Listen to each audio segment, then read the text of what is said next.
Having blue screen of death issues on your Microsoft Surface Go 4? This video explains step-by-step methods to resolve Windows blue screen errors and get your tablet working again. So whether you're performing updates, you're getting an IRQR not less or equal message, K-mode exception not handled, kernel data in-page error, a lot of errors pertain to this problem, and we're going to go ahead and jump into what should hopefully be a pretty straightforward process, guys, and we're going to go ahead and jump right into it. So first thing I'd recommend doing would be to actually go ahead and boot to the troubleshooting utility on Windows 11. So if you do a hard power off 3 times in a row, Windows should automatically attempt to launch the starter prepared utility. And if it doesn't find anything, it will give you the option to select advanced settings, in which case it will take you to a screen that looks like this. Now, if it does not take you to a screen that looks like this, or you're unable to get to that, you can also download the Windows 10 Media Creation Utility, or Windows 11. They probably will make a creation utility for Windows 11 at some point. And it doesn't really matter, you can actually run the Windows 10 utility on Windows 11 as far as I'm aware.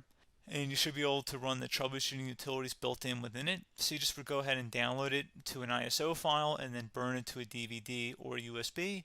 It'd have to be about 4 gigabytes or more. It couldn't be a small USB flash drive, and it couldn't be a CD. It'd have to be a DVD. And then you boot your computer from it. So depending on the computer manufacturer, you'd have to tap a different key on your keyboard in order to launch that menu, in order to select what boot drive you want to go off of. So it could be anything between the escape key, F2, F8, F12, for example, and those are the function keys on the top of your keyboard. So you may have to just do a little bit of trial and error. Shouldn't take you more than a couple minutes. Googling it would probably be best before you even begin. But anyway, we're ready to go ahead and jump right into it. So we're on the choose an option page. So these will look very similar whether you're booting from it directly within Windows itself, or if you're plugged in a USB flash drive with the media creation utility installed and you selected the recovery option. So when you are setting up your Windows 11 installation or Windows 10, depending on the drive you're using, there should be an option to repair your computer in the bottom left corner of the dialog window, one of the first screens that comes up. You go ahead and select that, and then it would take you to a troubleshooting screen like you see here. And you want to go ahead and select troubleshoot, reset your PC, or see advanced options. And then there are going to be a whole bunch of options in here that we're going to explore in today's video. The first one, we're going to actually go underneath advanced options and then select startup prepare, fix problems that keep Windows from loading. So go ahead and select that first.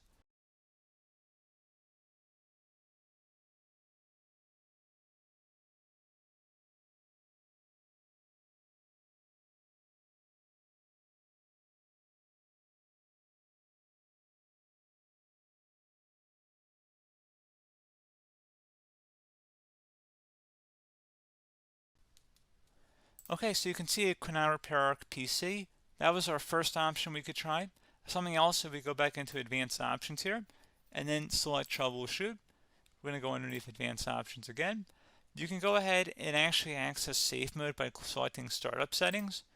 And then if you select the restart button, you have the option on the screen select safe mode with networking, which will give you a key on the screen. It'll tell you which key to press to enter that. I believe it's the F7 key. It'll do that for you. I'm not going to go over that in today's tutorial because I don't really want to go into safe mode, but you're more than welcome to attempt that by going into here and then selecting restart. Again, it'll launch another screen. It'll say what key do you want to press, and it'll give you like 7 or 8 different options, and you want to select safe mode with networking. There's also an option for a command prompt too, but that's going to be something we're going to cover later in this video, and we don't even have to go through that in order to access it. So that's why I'm not going to really push for that, because unless you know exactly what's causing the problem, you probably don't need to go into safe mode. Unless you're trying to recover files, in which case then you definitely can go into safe mode, but we're trying to actually recover our computer here. So I hope that makes sense. Something else we can also try here as well would be to uninstall updates, remove recently installed quality or feature updates from Windows. So if you go ahead and select that, you can uninstall the latest quality updates, which generally is the more day-to-day updates. Feature updates are the less regularly released ones, like the big ones. I would equate it to service packs in like Windows 7 and Windows Vista and Windows XP. So larger updates that occur once or twice a year at most. And the quality updates are more just a regular update. So probably obviously depend. It'll take longer if you're going to try and uninstall the latest feature update versus quality update, and maybe you don't need to go back that far. So just giving you guys a couple of pointers with that. Something else you can also look at here, and we're going to jump into the command prompt in a little bit, but you can select System Restore, which will use a restore point recorded on your PC to restore Windows. And this is something I would highly recommend here, guys. So select Next. Assuming you have a restore point saved on your computer, you go ahead and select the most recently created one, and you'll select Next, and then you'll select the drive. You shouldn't actually have to select the drive. You can scan for affected programs, but we're going to keep it all default here, and then we're going to select Finish. So once started, System Restore cannot be interrupted. Do you want to continue? I think we're going to select yes. I don't think we have anything better to do on our computer right now, so just give it a moment here to initialize. It will take a couple minutes to run, obviously depending on how large your hard drive is and how much is saved on the System Restore point. So just give it a couple minutes here.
Okay, so you can see System Restore completed successfully.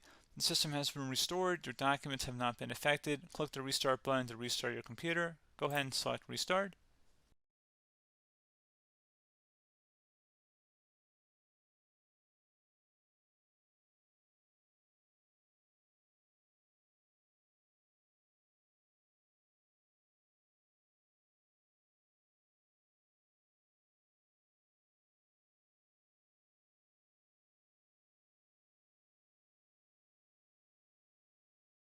Okay, so you can see the system has been restored successfully.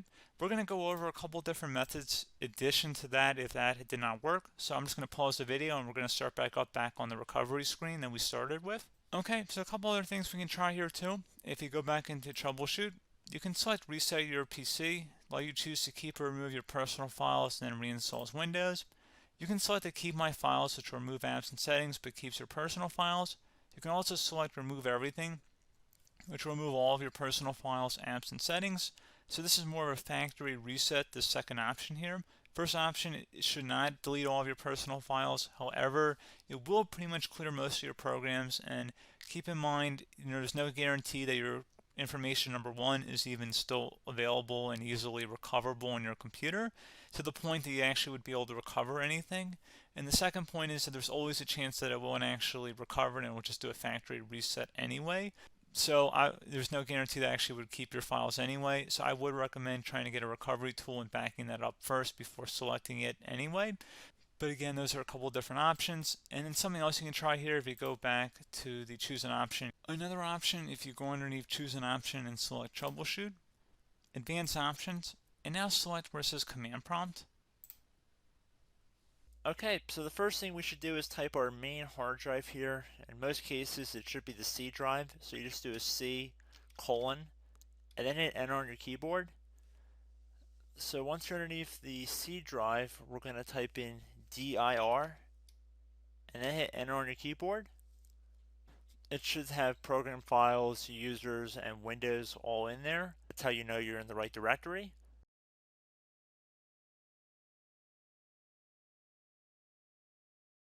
In some cases, it might be the D drive as well, so just keep that in mind.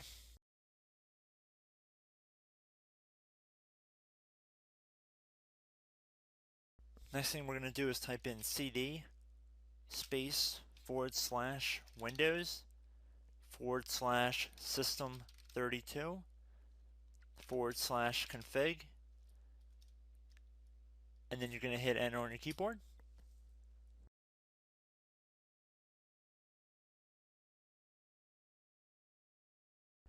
So now you're going to type md space backup. If you've seen other tutorials, it might also say to put down md backup. That's because the backup name is pretty common when you want to back something up. So you can name this whatever you want, doesn't have to be backup. So if you've already made a backup folder in the past, you could do backup 1, for example. So once you're done setting the name you want the backup to be called, hit enter on your keyboard again.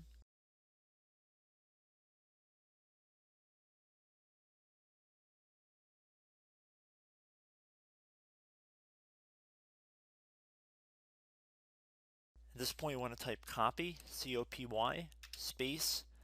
Then you want to do the star symbol above the 8 key. Then do a period or a dot, whatever you want to call it. Then another star sign, and then another space, and then type backup. And then hit enter on your keyboard.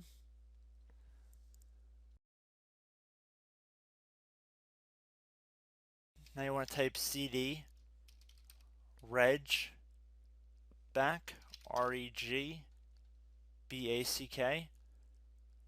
and then hit enter on your keyboard. So now that we are under the reg back, so now you want to type dir again, and then hit enter.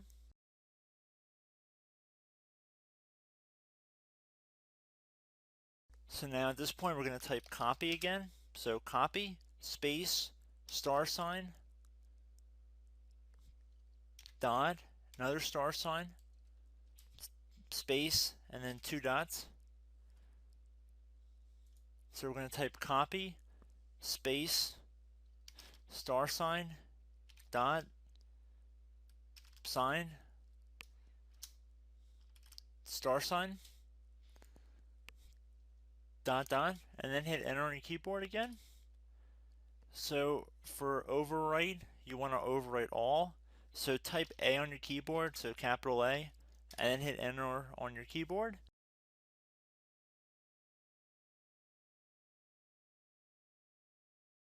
So at this point, you should be good to go. You can close out of the command prompt window, and if you accidentally continue to Windows 10, you should be all set. So I hope one of these 3 or 4 different methods we went through in this tutorial helped you guys out. Again, I'm not sure if you guys heard me earlier, but try to go back into your safe mode if possible and uninstall any programs you know might be conflicting with the Windows startup if you can get into safe mode. So just keep that in mind. Something very simple like that could be blocking up everything. So again, I hope this tutorial helped you guys out, and I will catch you in the next tutorial. Goodbye.